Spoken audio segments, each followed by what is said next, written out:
Selamat datang lagi di Midnight Live. Apa kabar penonton? Sehat semua? Apa kabar Aumania? Iya, kita akan baca berita lagi hari ini ya. Kita akan penasaran juga saya sebenarnya ya. Berita apa yang akan saya baca di hari ini? Walaupun saya sudah tahu. Ya. Cuma saya nunggu prompternya aja ini. Dari tadi diem aja. Iya. Tapi yang namanya saya profesional kan. Saya bisa ngulur-ngulur waktu. Nah, tapi juga kalau kita bicara soal akhir-akhir ini ya. Kan banyak pencitraan ya. Penonton jangan banyakin pencitraan. Ya. Citra lo udah gak bisa diselamatkan. Aja udah aman ya. Sosokan bangun citra. Bangun tidur aja masih nego sama alarm. Alarm nyala 2 menit sekali. Alarm apa lampu merah. Hari ini kita bahas narkoba lagi. Yang nulis bosen, yang baca bosen, yang nonton apalagi. Tapi kita tidak boleh lelah dalam menyuarakan pemberantasan narkoba. Apalagi pemberantasan korupsi. Jadi langsung aja kita mulai. Inilah Midnight Live.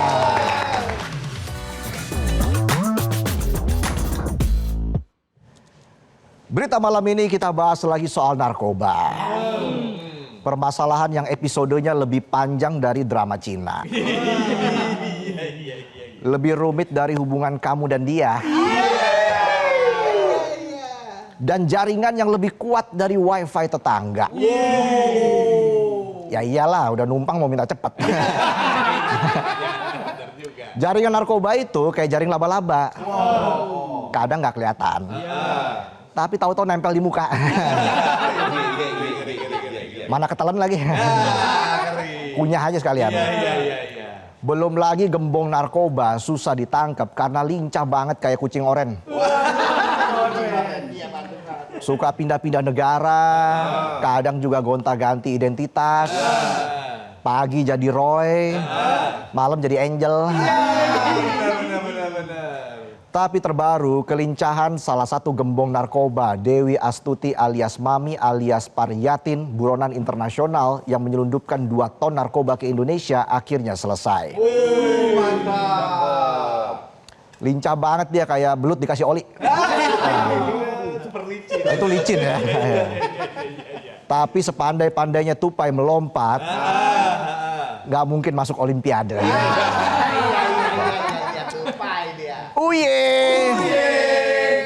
Dewi ditangkap di Sihanoukville, Kamboja pada Selasa 1 Desember di area lobi sebuah hotel. Penangkapan dilakukan oleh Badan Narkotika Nasional atau BNN bersama Kepolisian Kamboja, KBRI Phnom Penh, atas Pertahanan RI di Kamboja, serta Badan Intelijen Strategis TNI. Saking lincahnya Mami Dewi sampai harus satu kompi yang nanganin. Bisa buat sekalian nanganin judol tuh kayaknya ya. Mumpung udah di sana. Jadi Dewi Astuti ditetapkan sebagai DPO kasus narkoba sejak tahun 2024. Setelah pengungkapan beberapa kasus narkoba terkait jaringan Golden Crescent yang beroperasi di Afghanistan, Iran, dan Pakistan. Di pertengahan tahun 2025 Dewi kembali membuat geger. Karena mengendalikan penyelundupan narkoba jenis sabu seberat 2 ton atau senilai 5 triliun rupiah di perairan Karimun, Kepulauan Riau. 5 triliun. Kalau dibeliin beras nggak mungkin dipanggul karungnya tuh. Ya. Apalagi sama satu orang. Ya. Jadi gagalnya penyelundupan narkotika yang berhasil dibongkar BNN ini telah menyelamatkan 8 juta orang Indonesia, terutama anak muda, biar nggak jadi lemot dan pastinya berpotensi jadi beban negara.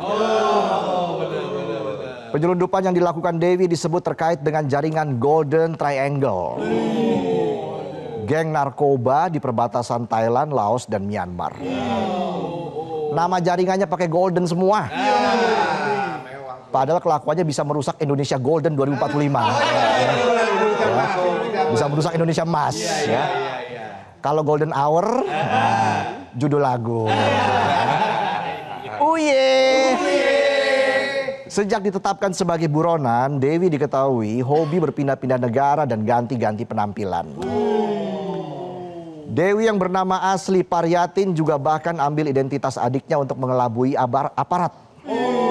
Aparat dikelabui. Udah kayak pinjol tapi pinjem KTP orang. Mana nggak lanjut bayar cicilannya lagi.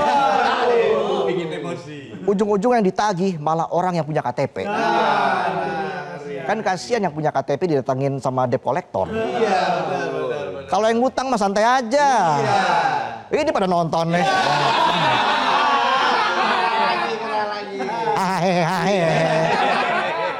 Menurut BNN, Dewi mulai melakukan bisnis narkoba sejak awal 2024 dengan wilayah edar lintas benua. Dalam menjalankan aksinya, Dewi bekerja sama dengan seorang warga Nigeria berinisial Don. Sosok yang disebut sebagai caretaker sekaligus godfather. Udah kayak Don Corleone. Al Pacino. Kalau penonton, ala kadarnya. Don dan Dewi keduanya membangun pola kerja yang menghubungkan Asia, Afrika sampai Amerika Latin. Udah kayak Piala Konfederasi. Dalam bisnis barang haram ini Dewi berperan sebagai rekrutor. Dia merekrut WNI yang nganggur di Kamboja untuk dijadikan kurir narkoba jaringan internasional. Dewi juga mengatur dan menyiapkan pengemasan narkoba untuk diedarkan. Sementara Don berperan jadi pemasok barang sekaligus penyandang dana seluruh operasi. Selain sempat diburu oleh Interpol dan BNN, Dewi juga ternyata diburu sama pemerintah Korea Selatan setelah salah satu WNI yang termasuk dalam jaringannya ditangkap karena kedapatan menyelundupkan narkoba ke Korea Selatan. Lalu bagaimana awalnya Dewi bisa terjerumus dalam dunia haram? Berdasarkan penelusuran, Dewi masuk ke Kamboja pada Februari 2023. Awalnya Dewi bekerja di tempat kursus sebagai pengajar bahasa Inggris dan Mandarin. Dengan gaji sekitar 20 juta rupiah per bulan. Gajinya udah 20 juta masih jualan narkoba juga.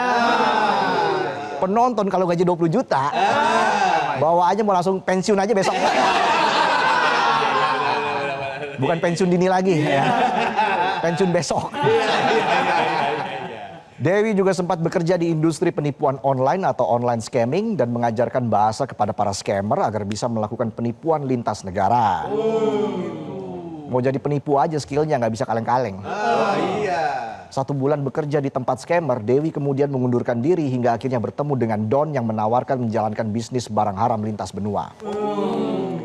Setelah penangkapan Dewi, anggota Komisi 3 DPR Martin Tumbelaka mendesak aparat penegak hukum untuk membongkar jaringan narkoba internasional hingga ke akarnya. Martin bilang penangkapan Dewi harus dijadikan momentum untuk mengetahui para pemasok, operator logistik, para pelindungnya, dan pelaku pencucian uangnya. Sarifudin Suding yang juga merupakan anggota Komisi 3 menegaskan penangkapan Dewi harus menjadi alarm keras bagi negara untuk tidak memberi celah sedikit pun kepada para bandar. Dia menyebut ancaman narkoba tidak hanya merusak generasi tetapi juga menunjukkan agresivitas jaringan internasional dalam menyasar Indonesia. Suding kemudian mengkritik dinamika pembahasan Kitab Undang-Undang Hukum Pidana atau KUHP yang menurutnya belum sepenuhnya mengakomodasi kebutuhan pemberantasan narkotika. Ya udah Pak, mumpung Bapak di Komisi 3 pas banget tuh lagi bahas RUU penyesuaian pidana. Didorong aja Pak untuk diperbaiki. Iya, benar. Ketua Gerakan Nasional Anti Narkotika atau Granat, Henry Yosodiningrat mendorong Komisi 3 DPR dan pemerintah agar segera memperketat pengaturan dalam rancangan undang-undang penyesuaian pidana yang tengah dibahas. Henry meminta RUU tersebut tidak dibuat setengah hati dan memberikan penegasan terkait pemidanaan minimum untuk bandar dan pengedar agar penegakan hukum tidak tumpang tindih dan malah membuka celah bagi manipulasi hukum di lapangan. Ibarat kata kalau maling uang rakyat, hukumannya jangan disamain kayak maling ayam. Benar. Apa bedanya maling ayam sama koruptor? Kalau maling. Kalau maling ayam bonyok. Kalau koruptor banyak. Masalah ancaman narkoba yang begitu nyata juga menjadi fokus Presiden Prabowo. Presiden berulang kali mengingatkan bahwa narkoba merupakan salah satu ancaman terbesar terhadap masa depan bangsa yang harus diperangi secara menyeluruh dan berkelanjutan. Betul. Presiden menyoroti bahwa ancaman peredaran narkotika kini telah menjadi persoalan global dengan modus yang makin canggih. Presiden pun menyerukan penguatan pemberantasan narkoba melalui sinergi seluruh aparat penegak hukum dan lembaga negara serta masyarakat. Iya, harus. Masalah narkoba memang masih jadi ancaman serius di Indonesia. Dalam periode Oktober 2024 hingga Oktober 2025 saja, Polri sudah mengungkap 49.306 kasus penyalahgunaan narkoba.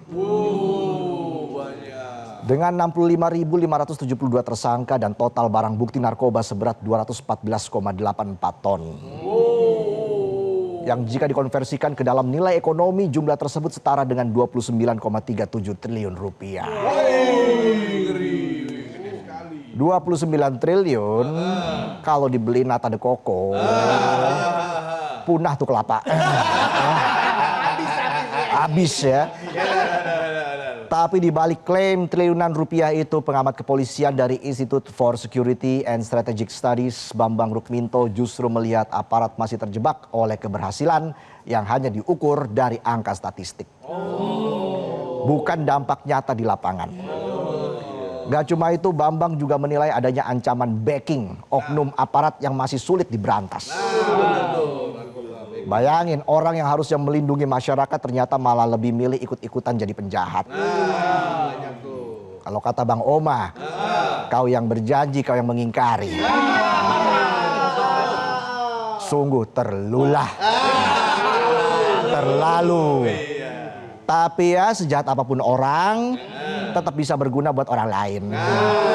Berguna buat jadi contoh biar nggak ditiru. Penangkapan Dewi tentu patut diapresiasi. Tapi bukan berarti masalah selesai. Bisa jadi Dewi baru salah satu tentakel dari gurita besar yang masih bebas berkeliaran. Kalau guritanya kecil, gulita. Lu tuna. Pemuncat kan. Jangan lupakan nama Freddy Pratama. Gembong narkoba terkenal yang memiliki ribuan kaki tangan hingga mendapat julukan Pablo Escobar Indonesia. Perputaran uang dari bisnis haram yang dijalankan oleh Freddy disebut mencapai puluhan triliun rupiah. Namun Freddy yang buron sejak tahun 2014 hingga kini masih belum diketahui keberadaannya. Udah 11 tahun dia buron. Jangan-jangan sebenarnya dia ada di sekitar kita. Lagi jualan somai. Somai Freddy kering. Awalnya sempat beredar dugaan bahwa Dewi adalah tangan kanan Freddy. Tapi hasil pendalaman BNN justru mengungkap fakta bahwa Dewi dan Freddy tidak berada dalam jaringan yang sama. Dan bisa jadi Dewi justru adalah gembong narkoba dari sindikat berbeda dengan kekuatan setara dengan jaringan Freddy Pratama. Yang sama-sama bisa bikin hancur negara. Penangkapan Dewi Astuti harusnya bisa menjadi pintu masuk membongkar jaringan lintas negara yang diduga terkoneksi hingga Afrika dan Amerika Selatan. Harus dilakukan tindakan tegas dalam penindakan, jangan cuma sekedar menangkap pelaku, tapi juga harus memutus mata rantai peredaran narkoba secara total. Harus. Miskinkan para bandar dengan menyita seluruh aset mereka. Betul. Bukan hanya memenjarakan, namun membiarkan uang mereka tetap berkeliaran. Karena kalau tidak, bisa jadi penangkapan Dewi hanya membuka jalan bagi pemain baru untuk naik tahta. Bisa benar. Ingat, jauhi narkoba, dekati calon mertua. Itulah tadi sajian pembuka kami di Midnight Live. Kami akan kembali dengan sejumlah informasi lain. Dan hari ini, hari Kamis ada Come On, Kamis Omon-Omon Online. Dan hari ini Midnight Live juga kedatangan Padi Reborn. Jadi tetaplah di Midnight Live. Live.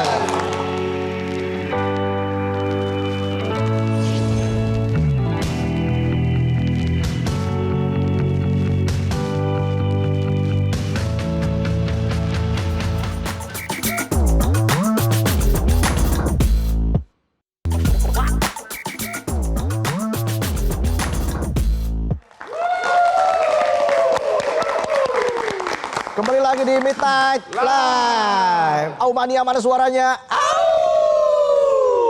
Nah, karena ini hari Kamis, ada Come On, Kamis Omon-Omon Online.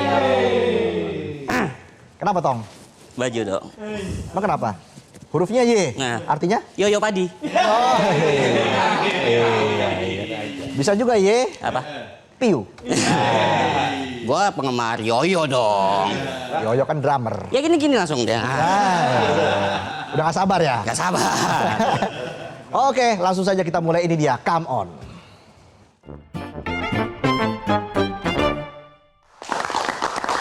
Iya. Nah, ini Come On kali ini kita akan menyapa Aumania yang berhasil memenangkan Au Challenge dalam memperingati HUT ke-25 Metro TV. Iya. Total lebih dari 20 pemenang. Ini salah satunya nih. Yang ikutan Au Challenge ada berapa, Tong? 700. Wow. Lebih target itu. Luar biasa ya. Targetnya 20. 700 dong. Iya. Oke, kita lihat videonya seperti apa. Ini dia. Buat duet baca berita bareng saya, Valentinus Reza. Teks yang berwarna kuning itu bagian kamu ya. Siap? Pemirsa, biasanya kan petugas damkar turun tangan buat padamkan api besar. Tapi belakangan tugas mereka makin beragam. Dari nyelamatin kucing di genteng, sampai bantu warga yang kunci motornya jatuh ke got. Iya, got lo ini bukan tempat korupsi, tapi tetap dalam dan gelap. Bisa aja saya. Yang lebih heboh lagi, pernah ada biawak 2 meter nyasar ke rumah warga. Warganya panik, damkar datang santai dan cuman bilang, "Tenang Bu, ini bukan buaya darat kok." Lucu? Iya, tapi serius. Mereka siap nolong tanpa lihat siapa yang butuh bantuan. Gak kayak sebagian orang yang nolong kalau ada proyeknya doang. Dari padamkan api sampai padamkan panik, damkar selalu sigap, walau gajinya gak sefantastis beberapa pejabat yang ujung-ujungnya korupsi. Nah, jadi ingat ya, kalau semua sektor kerja seikhlas damkar, mungkin negara ini udah adem. Jadi nggak perlu tuh disiram janji mulu setiap musim pemilu.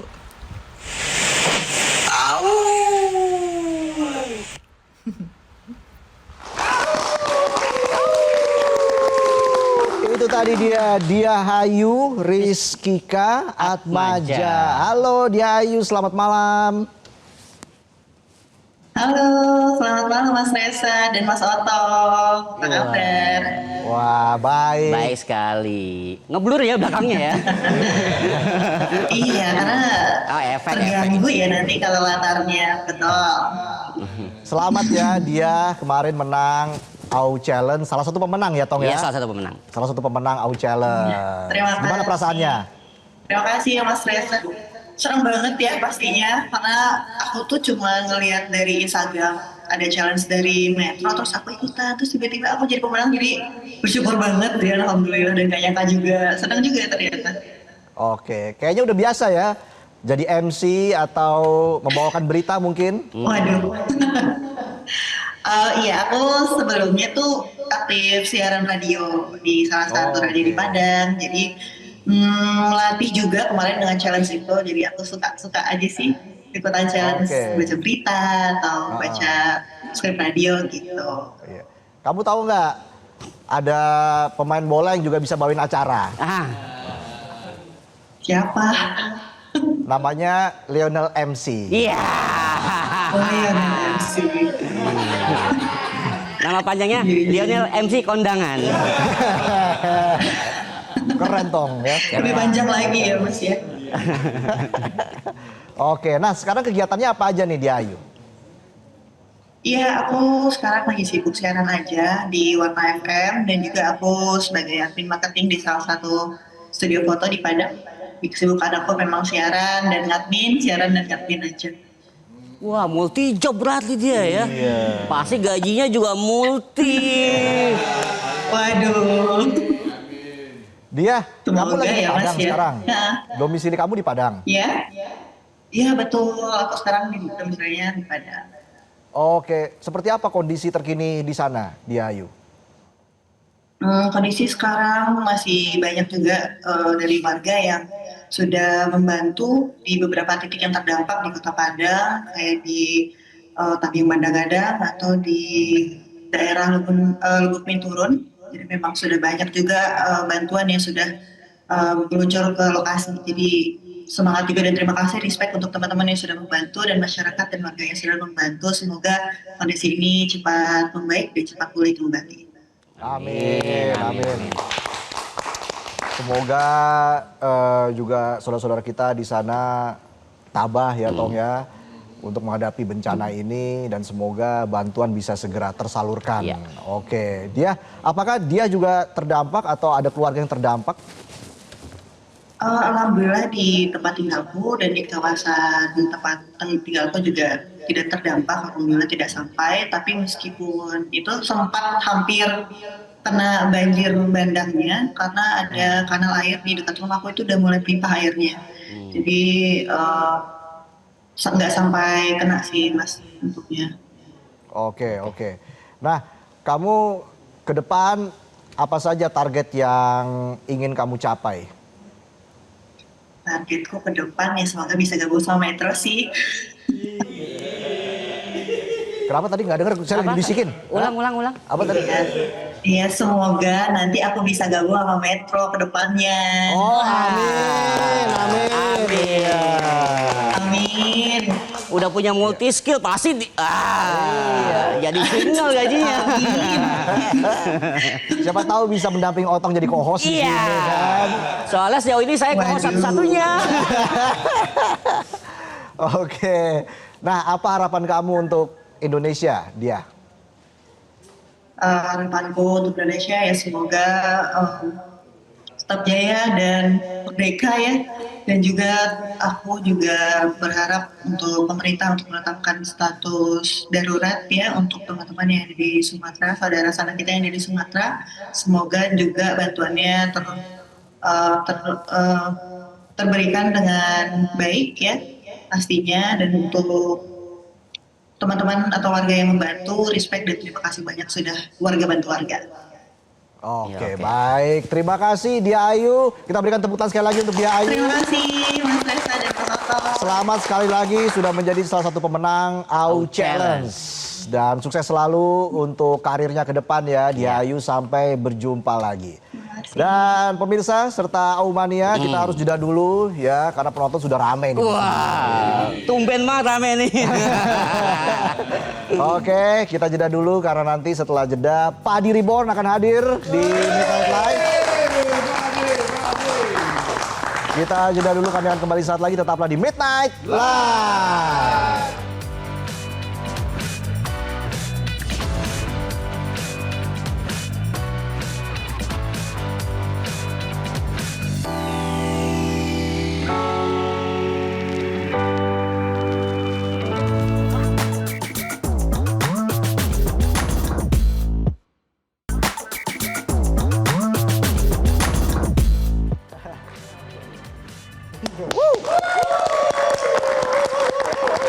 Kembali lagi di Midnight Live. AU Mania, mana suaranya? Padi Reborn. Apa kabar Mas Piyu, Mas Rindra, Mas Ari, Mas Yoyo, Mas Alhamdulillah, Fadli? baik. Alhamdulillah. Terima kasih loh sudah hadir di Midnight Live. Terima kasih sudah diundang. Katanya Mas Piyu tadi sudah nyiapin tebak-tebakan. Kayaknya materinya udah banyak nih ya. Mas Piyu. Iya, kopi-kopi apa yang bikin bahagia? Yang bikin bahagia ya. Kopi Tobruk? Bukan. dong. Bukan. Apa tuh? Kopi nang aku dengan bismillah. Oh iya.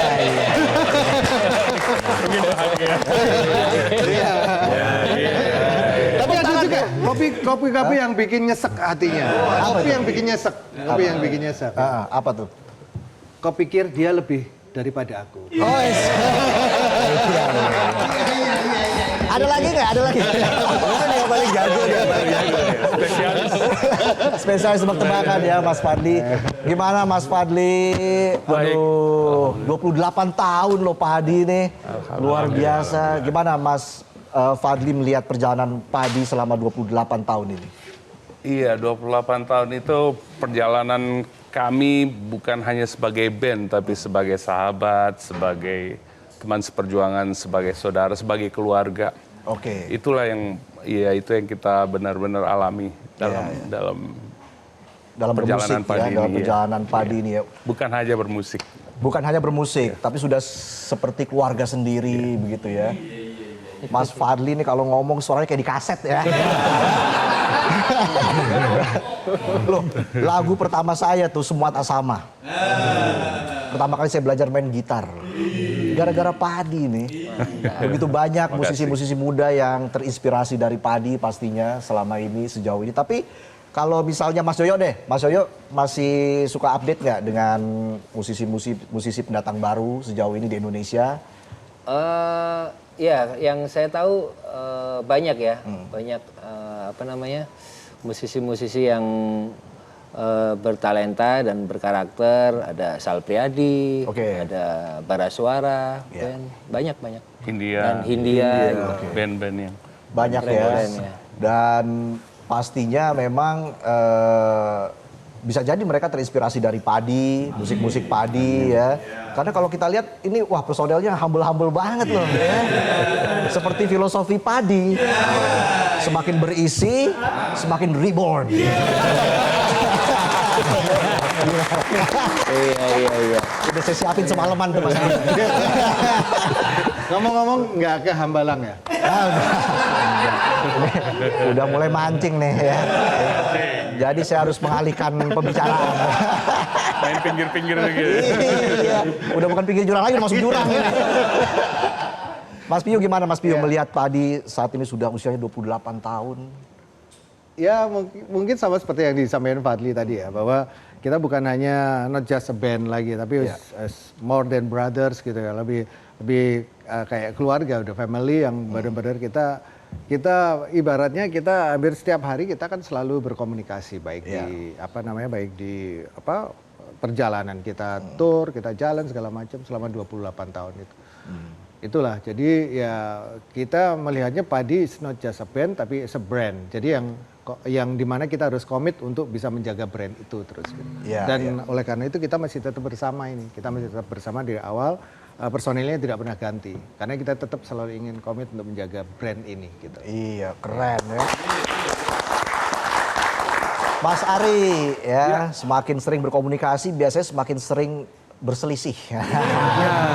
Biasanya yang bikin sering berselisih itu apa aja tuh Mas Ari? Ego ya, yang paling utama, karena memang ego adalah sifat dasar manusia ya, yang kalau nggak dikontrol ya lebay akhirnya, lebay. Iya. Gitu sih, dan itu yang paling susah ya. Ego. Mas Indra mungkin ada pengalaman apa? Mungkin sama fans atau sama personel Padi lain yang tidak bisa dilupakan sampai sekarang? Tidak bisa dilupakan ya, banyak banget sih.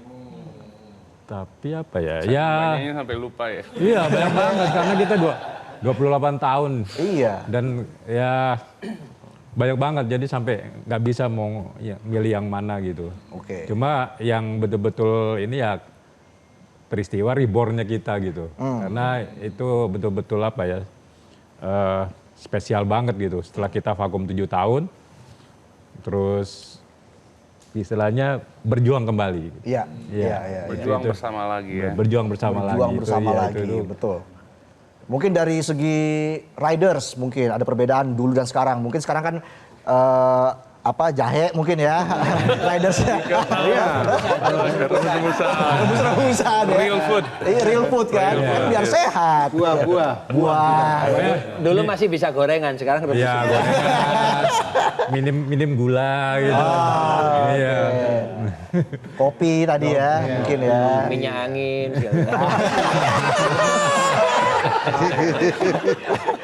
Mas Yoyo memang lucu ya.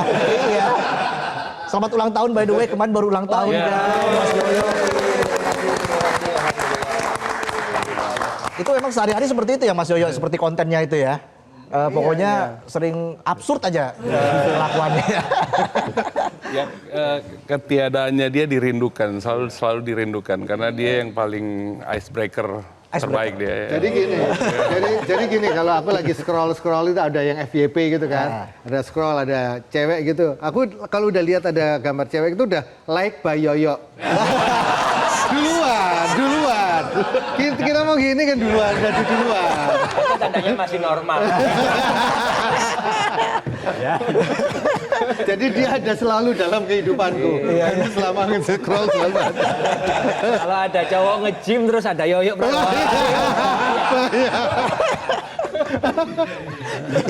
Iya. Aduh, mumpung udah tengah malam ini kan. Tapi kalau dari Mas Fadli, apa yang membuat Mas Fadli merasa sangat bangga begitu ya dengan pencapaian Padi selama 28 tahun ini? Kebersamaan.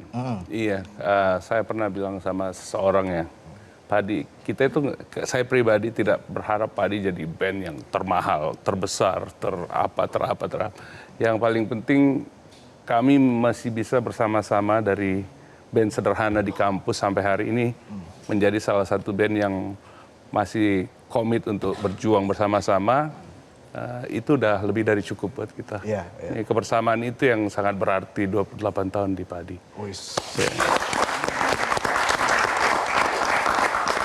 Mas Yoyo, ada nggak yang dirindukan di zaman dulu ketika mungkin Padi mulai merintis karir di Belantika Musik Indonesia dan sekarang sepertinya sudah jarang melakukan itu, begitu? Ada nggak? Apa ya? Itu apa? Tur darat itu loh. Oh iya, kalau zaman dulu kan kita tur itu bisa nggak pulang sampai 3 bulan gitu ya. Oh, iya? Jadi dari kota ke kota lain-lain itu ditempuh dengan perjalanan darat gitu. Dan itu kadang-kadang kalau kita pulang ya sampai dipanggil om sama anaknya. Iya, itu asal nggak dipanggil tante kan. Iya. Itu yang jarang terjadi sekarang ya. Karena kalau sekarang sih mainnya ya mungkin seminggu bisa 3 kali, tapi eventnya bisa habis show kita pulang. Nggak, kalau zaman dulu kan bisa berentet gitu. Nah, betul, itu jadi seru. Kebersamaan itu ya. Iya, kebersamaan itu yang seperti yang kata Mas Fadli tadi sampaikan ya. Kalau Mas Ari mungkin ada nggak pengalaman mungkin dari fans ya? Pasti kan fansnya sudah banyak sekali sekarang. Mungkin ada pengalaman yang tidak terlupakan? Pengalaman yang tidak terlupakan ya kita kan sempat vakum Padi 7 tahun. Nah itu Sobat Padi itu setiap tahun selalu melakukan jambore, kumpul-kumpul gitu. Jadi mengundang lagi ya. Mengundang kita juga gitu. Jadi Sobat Padi lah yang memang menyatukan kami juga gitu. Dan mereka swadaya loh, mengumpulkan dana sendiri, ngasih kita transport buat bisa ketemu gitu. Karena jambore itu dibikin nggak cuma di Jakarta, ada di Jogja, ada di Makassar ya, Bandung. Itu yang selalu bikin semangat teman-teman Padi untuk terus berkarya ya. Kita berikan tepuk tangan sekali lagi. Kita harus jeda dulu. Usai jeda, Padi Reborn akan perform di Midnight Live. Wow, jadi jangan kemana-mana, Aumania, tetaplah di Midnight Live.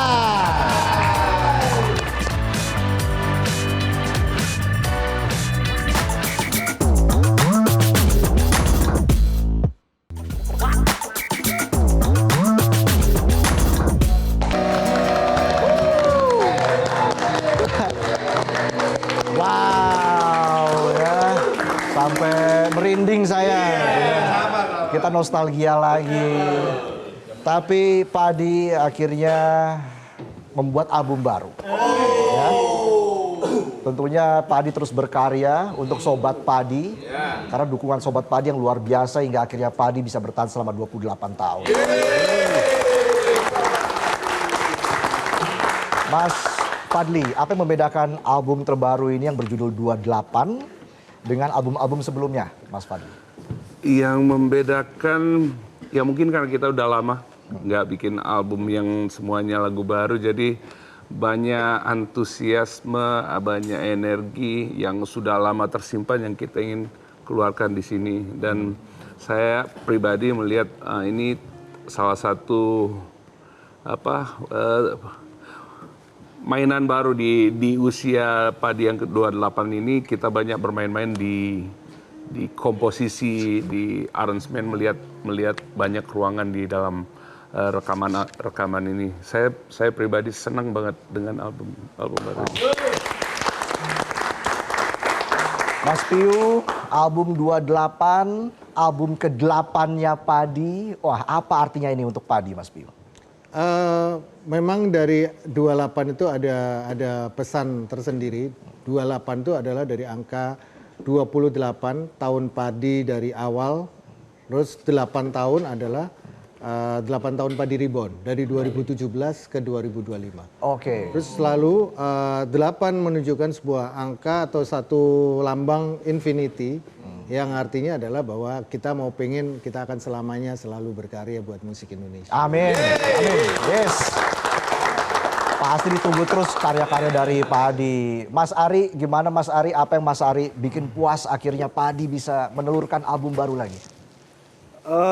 Ya tentunya karena kita juga sempat vakum juga dan di era yang saat ini membuat album kan juga nggak umum ya gitu, karena begitu banyak jenis musik sekarang gitu. Tapi ini kita lakukan untuk supaya mengeluarkan energi aja bersama gitu. Ya, ya. Mas Ari mungkin punya arti tersendiri buat diri Mas Ari ya soal album 28 ini, apalagi nanti juga akan ada konser 28. Iya, betul. Nah, itu pasti akan sangat spesial sekali Mas Ari. Iya, karena juga nanti di konser nanti juga kita pakai panggung yang agak berbeda, bukan agak ya, berbeda banget gitu, dan itu membuat kita juga pengen segera bisa terlaksana itu. Pengen tampil lah. Walaupun sudah sering tampil tapi ini pasti akan terasa spesial karena ya 28 tahun Padi begitu ya Mas Ari. Iya, dan juga panggungnya juga nanti keren banget. Oke, Mas Rindra gimana persiapan? Pastinya sangat excited nih menantikan konser 28 juga. Ya karena memang ini betul-betul terkonsep ya dari title album, title konser, terus nanti konsep panggung, konsep soundnya juga berhubungan dengan 28 itu. Jadi betul-betul gimana? Makanya deg-degan juga gitu. Jadi dan excited ya. Excited banget. Pas Yoyo pasti excited banget ya. Deg-degan juga, nervous. Pasti, karena sudah tinggal menghitung hari aja kan. Tahun depan Januari itu tinggal berapa hari lagi kan? Nggak terasa ya. Nggak terasa. Tapi apa arti album ini buat Mas Yoyo? Album ini ya artinya kita masih bersyukur diberi kesempatan bisa membuat sebuah karya yang utuh gitu ya. Karena memang seperti dibilang Fadli tadi, kita udah terlalu lama nggak mengeluarkan album, dan dari tahun ke tahun itu terus tertunda, dan makanya kita seneng banget akhirnya bisa menyelesaikan album ini, dan ya nggak sabar untuk bisa cepat rilis dan bisa nyampe ke telinga masyarakat luas. Oke.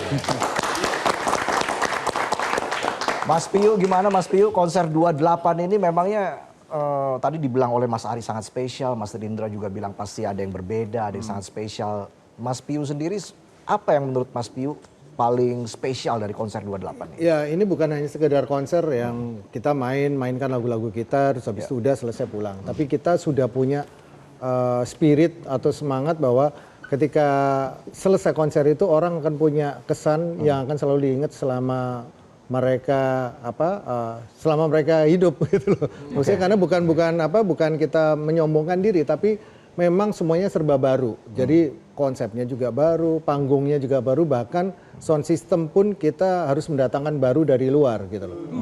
Jadi kita memang benar-benar kita bawakan sound clear itu dari luar, so habis itu panggungnya kita pakai hidrolik, terus multimedia visualnya juga semua kita konsep, selalu bahkan panggungnya itu nanti 360. Jadi semua akan nonton dari berbagai macam sudut. Jadi dari semua aja mereka bisa. Nah, otomatis kan pasti ada ada harapan bahwa soundnya pasti akan nyampe semua kan. Jadi soundnya pun akan 360 juga, akan muter. Jadi pengalaman seperti itu yang tidak didapatkan dari kita sebagai pemainnya, dari kita sebagai yang mempertunjukkan lagu-lagunya juga, ini pengalaman baru buat kita. Dari hidrolik juga nanti akan dikonsep, bahkan dari sound desainer sampai multimedia visualnya kita udah siapin. Terus sekalian juga kita baru juga karena kita akan meluncing album baru juga di konser itu. Albumnya launching di konser tersebut. Di konser itu juga. Wow, pasti akan terasa sangat spesial dan megah ya.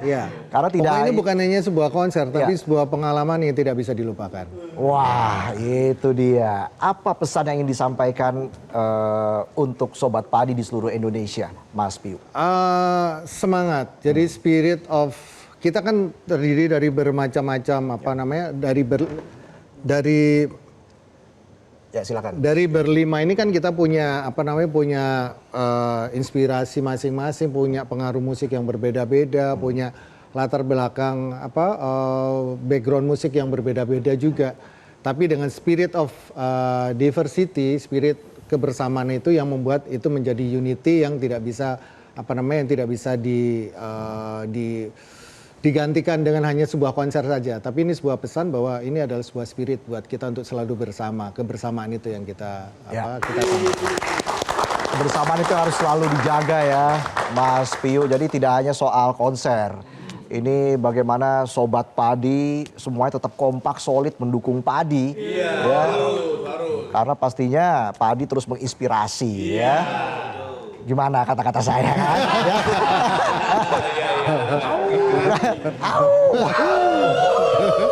Sumbang suaranya. Mas Padi tadi coba aunya. Merdu banget ya. Empuk gitu. Mas Ari, apa sih yang ingin Mas Ari sampaikan kepada Sobat Padi khususnya terkait dengan konser ini dan juga album baru Padi? Ya tetap semangat ya, karena kita memang membuat album ini juga dasarnya semangat. Jadi semoga message semangat ini bisa tersampaikan ke Sobat Padi. Dan yang paling penting saya pikir hidup sekarang kan nggak mudah ya. Satu-satunya ya harus semangat aja. Gitu. Itu dia, semangat penonton ya. Gitu. Jangan dikit-dikit foto sama KTP. Pinjol lagi. Iya. Ini Mas. Hobinya foto sama KTP Mas ini. Selfie sama KTP. Mas Rindra, single terbaru Padi, Ego. Wah, ini tentunya membawa nuansa baru sepertinya untuk Padi. Bagaimana Mas Rindra melihat lagu Ego ini? Lagu Ego ya. Sebetulnya konsep musik yang seperti lagu Ego ini yang ditunggu-tunggu Sobat Padi. Karena sebelumnya kita seperti bereksperimen gitu di single-single sebelumnya. Dan ya itu terbukti karena dari komentar-komentar, oh ini yang kita tunggu gitu. Bahkan yang udah malas dengar musik lagi gitu. Dia, oh ini kayak suasana tahun 2000-an gitu kayak. Terakhir mungkin Mas Fadli, apa yang ingin Mas Fadli sampaikan kepada Sobat Padi di seluruh Indonesia, khususnya dengan single terbaru Ego dan nanti juga akan ada konser 28. Ya, kalau tentang konser 28 Mas Piu tadi udah sampaikan, ini banyak hal yang baru, jadi jangan dilewatkan. Kami sangat antusias, senang banget, berharap bisa sama-sama merayakan dan bersyukur di 28 tahun Padi. Tapi yang paling utama adalah untuk semua Sobat Padi, terima kasih sudah mendengarkan lagu-lagu Padi. Terima kasih sudah memberikan kami perjalanan yang panjang dan menjadi bagian dari sejarah Padi. Itu sangat istimewa buat kami untuk menjadi musisi yang lebih baik buat kalian semuanya. Terima kasih, Sobat Padi.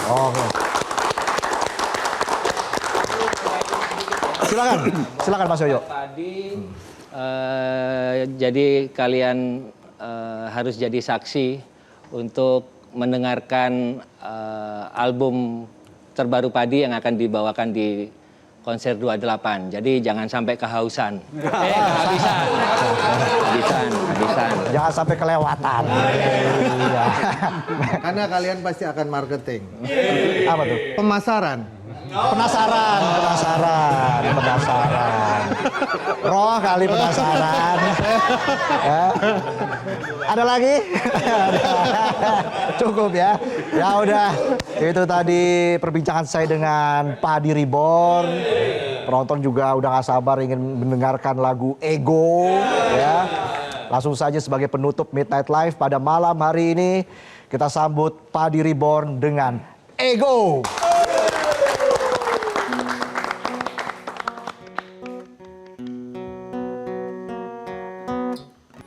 Metro TV. Jelajahi cara baru mendapatkan informasi. Download Metro TV Extend sekarang.